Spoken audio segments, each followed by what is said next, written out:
बिस्मिल्लाहिर्रहमानिर्रहीम। अस्सलाम वालेकुम। कैसी है मेरी यूट्यूब फैमिली? आई होप आप सब ठीक ठाक होंगे, अपने अपने घरों में खैर आफियत से होंगे। अल्लाह पाक आप सबको अपने हिफ्ज़ व अमान में रखे। आज है रमज़ान का 4th डे। माशाल्लाह से रोज़े बहुत ही ज़्यादा अच्छे गुजर रहे हैं, जिसकी रीज़न ये है कि मौसम बहुत अच्छा है। मौसम अच्छा होने की वजह से रोज़े भी अच्छे ही गुजर रहे हैं।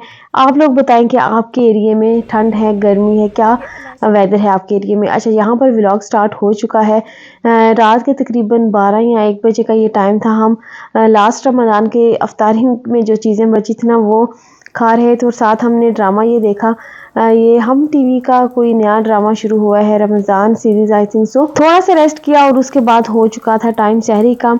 सहरी जो है ना अभी मैं बना रही थी। सहरी में बहुत ही सिंपल सी चीज़ें होती हैं। मैंने सोचा कि मैं क्या ही आप लोगों को रोज़ रोज़ दिखाऊं। बस ये चिकन का सालन था, साथ ये फ्राई अंडे मैंने बना लिए थे, पराठे थे और चाय। बस यही चीज़ें होती हैं हमारी सहरी में। दही भी हो जाता है। कुछ बंदे जो है ना वो दही खा लेते हैं और कुछ नहीं खाते, जैसे कि मैं नहीं खाती दही। अच्छा, सहरी वगैरह से फारिग होने के बाद ना मैंने किचन को भी क्लीन कर लिया था। वो लोग जो मेरे डेली व्लॉग्स देख रहे हैं उनको इस चीज़ का अंदाज़ा हो गया होगा कि अफ्तारी और सहरी के बाद किचन को मैं मस्ट उसी वक्त जो है ना वो क्लीन कर लेती हूँ। साथ ही मैं क्लीन कर लेती हूँ, मैं बात के लिए नहीं रखती। तो यहाँ पर देखिए टाइम हो रहा है 4:15 टाइम हो रहा है, तो भी रोज़ा बंद होने में तकरीबन 20 या 25 मिनट थे। तो मैंने फटाफट वुज़ू किया और मैं बैठ गई थी कुरान पाक पढ़ने के लिए। तो यहाँ पर हैदर जो है ना वो मेरे साथ ही था, वो टैब यूज़ कर रहा था और मैं अपना कुरान पाक पढ़ रही थी। अभी फजर की अजान होनी थी, तो यहाँ पर बस फजर की अजान भी हो गई, नमाज पढ़ी। यहाँ से गुजर रही थी तो नज़र पड़ी कि मैंने डेट अभी तक चेंज नहीं की। तो रूम में जाने से पहले मैंने सोचा कि मैं जल्दी से डेट चेंज कर लेती हूँ। तो तीसरा रोज़ा हो चुका है ख़त्म, तो चौथा रोज़ा हो चुका है स्टार्ट अल्हम्दुलिल्लाह से। टाइम तो ऐसे जल्दी गुजरना है ना, आप लोगों को पता भी नहीं चलना कि कब 4 के साथ 2 लग जाना है, 24 रोज़े हो जाने हैं। तो अच्छा, उसके बाद मैं जाकर सो गई थी। ये है दिन का टाइम। तो मैंने अपने लिए एक ड्रेस निकाल लिया था। ये बहुत ही ज़बरदस्त फैब्रिक था इस ड्रेस का। ये बीच ट्री का ड्रेस है। तो यहाँ पर मैं नहा धोकर शावर मैंने ले लिया था, तो मैंने कपड़े भी चेंज कर लिए थे। तो अभी मैं जाऊँगी अपने किचन में। तो यहाँ पर इसकी स्लीव्स काफ़ी ज़्यादा अच्छे बने थे, लेकिन मैंने इनको फ़ोल्ड कर लिया था। तो चलिए लाइट को करती हूँ मैं यहाँ पर ऑफ और चलते हैं अपने किचन में। तो किचन की हालत कुछ ये है, जो बर्तन मैंने वॉश किए थे ना उनको मैंने टेबल पर निकाल लिया था, ताकि मैं नेक्स्ट बर्तन जो है ना वो वॉश कर सकूँ। तो इन सारे बर्तनों को मैं उठाकर इनकी जगहों पर रख दूँगी। बस स्पीड चेक करें मेरी, किस स्पीड से मैंने ना इन बर्तनों को इनके ठिकानों पर रखा है। अच्छा, आज ना मेरे इफ्तार का मेन्यू बहुत ही ज़्यादा सिंपल है। मैं आज बना रही हूँ चिकन आलू का सालन शोरबे वाला, और साथ में तड़के वाले चावल बनाऊंगी। बनाने तो मैंने चावल तड़के वाले थे, लेकिन एंड टाइम पर मेरा दिल किया कि मैं इसमें मटर ऐड कर लूँ, क्योंकि मेरा बहुत दिल कर रहा था मटर वाले चावल खाने का। अच्छा, यहाँ पर मैंने कुछ क्यूब्स निकाल के रख दिए थे ग्रीन चटनी के, तो वो डिफ्रोस्ट हो जाएंगे तो मैं दही ऐड करके ना तो इस चटनी को बना लूँगी। यहाँ पर मैंने 2 से 3 मीडियम साइज़ के प्याज लिए थे, एक बड़े साइज़ का टमाटर लिया था और एक मीडियम साइज़ का टमाटर, कुछ लहसुन के जवे, 1.5 गिलास पानी ऐड करके ना इनको मैंने बॉयल होने के लिए रख दिया है। तो यहाँ पर मैंने ना साथ सोचा कि सैलेड भी कट कर लेती हूँ। बहुत ही सिंपल आज का मेन्यू है, लेकिन आप यकीन जाने इतना मज़ा आया ना हमें ये खाकर। कोई भी फ्राई आइटम नहीं था। अनार के दाने निकालने का आई थिंक सो इससे आसान तरीका कोई हो नहीं सकता। ये तरीका मेरी बहन ने मुझे बताया था, तो तब से मैं ऐसे ही अनार के दाने जो है ना वो निकालती हूँ। पहले अपने चम्मच की मदद से ना अनार के दानों को लूज़ कर लेना है, और उसके बाद 4 पीसेस में कट करके तो सारे अनार के दाने जो है ना वो चम्मच पीछे हम मारते जाएंगे और दाने जो है ना वो अपने आप निकलते जाएंगे। तो बहुत इजी तरीके के साथ यहाँ पर अनार के दाने निकल आए थे। इस इफ्तार मेन्यू के साथ आज मैं रेडी करूँगी फ्रूट प्लेटर भी, तो जिसके लिए मैं ये सारे जो है ना फ्रूट कट कर लूँगी। अच्छा, जो ये टमाटर प्याज और लहसुन है ना ये बहुत अच्छे से बॉयल हो गया था, तो मैं इसको ना हैंड चॉपर में ही ऐड करके तो इसको अच्छे से चॉप कर लूँगी, इसका पेस्ट बना लूँगी। अगर आपके पास हैंड ब्लेंडर है तो वो भी आप यूज़ कर सकते हैं, ब्लेंडर जग है तो वो भी यूज़ कर सकते हैं, कोई भी चीज़ है तो आप यूज़ कर सकते हैं। अच्छा सा बस मसाले को हमने ना पीस लेना है। तो यहाँ पर मैंने दोबारा से इसको देगचे में ऐड किया है, तो 1 कप मैं ऑयल ऐड कर दूँगी। ऑयल जो है ना आलू गोश्त के सालन में थोड़ा सा ज़्यादा जाता है, ताकि ऊपर तरी हो तो फिर ही मज़ा आता है। अच्छा, मैंने थोड़ी देर इसको भूना है, साथ ही मैंने एक चिकन क्यूब ऐड कर दिया है। 2 teaspoon red chilli powder add कर देंगे, हाफ़ टी स्पून हल्दी पाउडर ऐड किया है और तकरीबन आई थिंक सो 1 टीस्पून ही मैंने गरम मसाला पाउडर ऐड कर दिया है। खड़े मसाले ऐड किए हैं, एक ही मैंने ना खड़ा मसाला जो मेरे पास है वो ऐड कर दिया है, ज़्यादा नहीं करने, बस हमें अच्छी सी खुशबू चाहिए इस सालन में। तो अभी मैंने ना चिकन मसाला जो नेशनल का था आई थिंक सो वो मैंने 2 टीस्पून मसाला इसमें ऐड कर दिया है। 2 टेबलस्पून दही ऐड कर देंगे, अच्छे से इस मसाले की भुनाई करेंगे। उसके बाद हमने इसमें ऐड कर देना है चिकन ऐड कर देंगे। 1200 ग्राम मेरे पास चिकन था, तो अभी हमें ना चिकन की यहाँ इस स्टेज पर अच्छे से करनी है भुनाई, मीडियम फ्लेम पर चिकन की अच्छे से भुनाई करेंगे तभी हमारा सालन जो है ना वो मज़ेदार बनेगा। अगर भुनाई नहीं होगी तो सालन बिल्कुल अच्छा नहीं बनेगा, ये मैं बात आप लोगों को पहले बता दूँ। अच्छा, दूसरी साइड पर मैंने जल्दी से ना मैंने सोचा मैं राइस जो है ना वो रेडी कर लेती हूँ। एक मीडियम साइज़ का प्याज मैंने ऐड किया है, ऑयल जो है ना वो मैंने हाफ़ कप तकरीबन ऐड किया है, हाफ़ कप से थोड़ा ज़्यादा था। बहुत सिंपल ये चावल की रेसिपी है।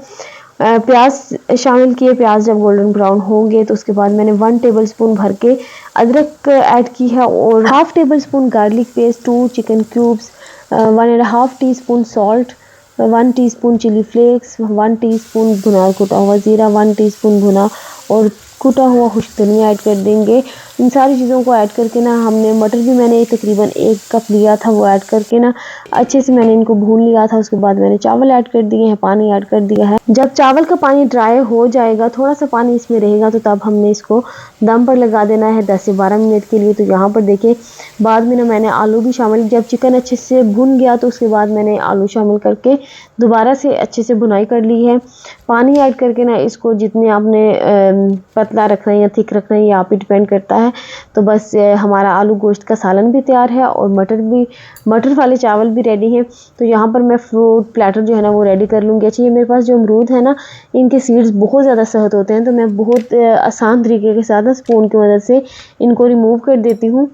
अच्छा, यहाँ पर मेरा प्लेटर भी जो है ना वो रेडी हो रहा है, मैं जल्दी से ये काम कर रही हूँ। अच्छा, आज मैंने आलू गोश्त का सालन और चावल बनाने थे, मैंने सोचा ये तो आधे घंटे की गेम है, मैं तो बहुत जल्दी कर लूँगी, लेकिन वो मेरा टाइम इस तरह से वेस्ट हुआ कि मुझे पता ही नहीं चला और एंड टाइम पर ना मुझे काफ़ी ज़्यादा जल्दी सारी चीज़ें जो है ना वो करनी पड़ी थी।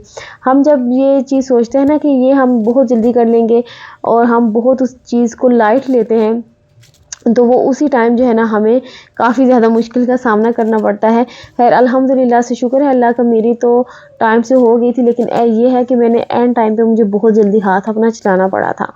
तो यहाँ पर देखिए पाइनएप्पल भी मैंने कट कर लिया है, यहाँ पर स्वीट मेलन कट कर लेंगे। जो मेरे पास फ्रूट्स है ना मैंने सारे कट करके एक प्लेटर बना लिया था। तो सारों ने ना सब ने फ्रूट इस तरह से बहुत शौक से और मज़े से खा लिया था। अगर मैं साबुत रख देती तो कोई भी जो है ना फ्रूट को हाथ भी ना लगाता। तो यहाँ पर देखिए मेरा प्लेटर रेडी है, बस अनार की कमी थी, तो यहाँ पर कलरफुल सा बहुत खूबसूरत हमारा फ्रूट प्लेटर रेडी है। साथ ही साथ अगर आप लोगों ने मेरे चैनल को अभी तक सब्सक्राइब नहीं किया और आप लोग मेरी डेली व्लॉग्स देख रहे हैं तो प्लीज़ आप लोग मेरे चैनल को ज़रूर सब्सक्राइब कर दें, ताकि डेली की जो व्लॉगिंग है ना, डेली के जो नई वीडियोस आ रही हैं आप लोगों तक पहले पहुंचती रहे। तो यहाँ पर देखिए आलू गोश्त का सालन रेडी है, यहाँ मटर वाले चावल रेडी हैं, बहुत ही धुएंदार और मज़ेदार थे।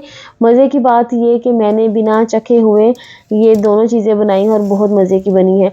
तो यहाँ पर देखिए सैलड और साथ मैंने ग्रीन चटनी बना ली थी, रायता भी बना लिया था और ये क्विक सा ना मैं एक शेक बनाती हूँ।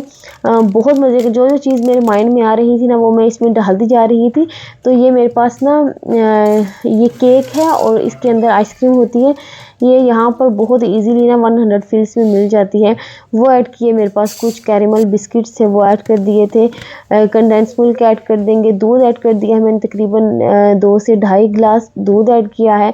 अच्छे से ब्लेंड कर लूँगी, यहाँ पर ग्लासेस को भी मैं डेकोर कर लूँगी कुछ इस तरह से। अच्छा, मैंने कैरेमल और चॉकलेट सॉस दोनों इसमें ऐड की थी इसकी डेकोरेशन में, तो ये बहुत ही ज़्यादा मज़े का बना था। आप लोगों ने इस रेसिपी को ज़रूर ट्राई करना है।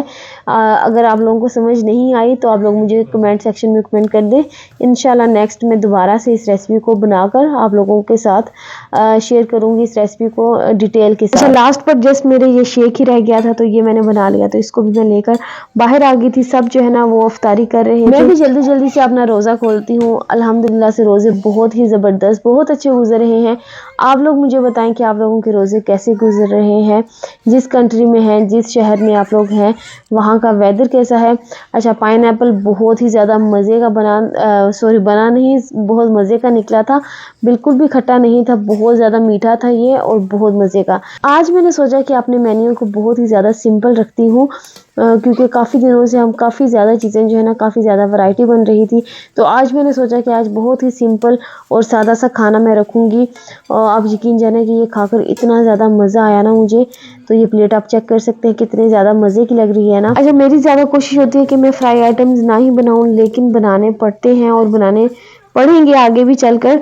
लेकिन ये है कि सादे खाने की जो है ना वो अपनी ही बात है।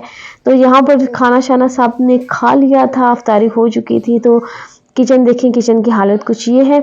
तो अभी मैं जल्दी से ना अपना जादू दिखाती हूँ, अपना मैजिक दिखाती हूँ और किचन को कर लेती हूँ क्लीन। अच्छा, ये स्पेशल फ्रिज मैग्नेट की वीडियो मैंने इसलिए बनाई है कि मेरी जो बहन की बेटी, जो मेरी भांजी है ना, उसकी हाई डिमांड थी कि अपने मैग्नेट भी हमें दिखा दे। तो ये उसकी फरमाइश पर मैंने इस वीडियो को इसमें ऐड किया है। तो उसने मुझे स्पेशल जो है ना वो कैप्शन भी लिखकर भेजा था कि आपने इस वीडियो के साथ ये कैप्शन लगाना है। तो उस कैप्शन को मैं उस वीडियो के साथ, फ्रिज मैग्नेट की वीडियो के साथ ना अटैच कर दूंगी। तो आप लोगों ने ज़रूर देखना है और पढ़ना है कि उसने क्या लिखा हुआ है। अच्छा, मेरा स्टोव जो है ना वो काफ़ी ज़्यादा सेंटर वाला जो है ना वो गंदा हो रहा था। तो आज मैंने इसकी डीप क्लीनिंग की है, बहुत अच्छे से मैंने इसको क्लीन कर लिया है। जो इस तरह के काम होते हैं ना, वो अगर हम डेली की रूटीन में शामिल कर लेना तो किचन हमारा बिल्कुल साफ़ रहे, बहुत ज़्यादा गंदगी हमारे किचन में ना जमे। अल्हम्दुलिल्लाह से मैं अल्लाह का शुक्र अदा करती हूँ कि मेरे किचन में आप लोगों को एक चूंटी भी नज़र नहीं आएगी। मेरे किचन में इतनी ज़्यादा सफाई है कि आप लोगों को कुछ भी नज़र नहीं आएगा, कीड़ा तक नज़र नहीं आएगा आप लोगों को मेरे किचन में। अच्छा, यहाँ पर आज देख सकते हैं कि मैंने आज किचन कितने टाइम में क्लीन किया है। आप लोगों ने मुझे कमेंट सेक्शन में बताना है कि लास्ट डे मेरा किचन कितने टाइम में क्लीन हुआ था। अच्छा, आज मुझे जाना था अपनी नंद के साथ बाहर, तो हम जा रहे हैं थोड़ी सी शॉपिंग वगैरह करने के लिए। अगर आप लोगों को मेरा ये व्लॉग पसंद आया है तो प्लीज़ आप लोगों ने जाने से पहले मेरे चैनल को ज़रूर सब्सक्राइब कर देना है, बेल आइकन को प्रेस करना है ताकि आने वाली हर नई वीडियो आप लोगों तक पहले पहुंच सके।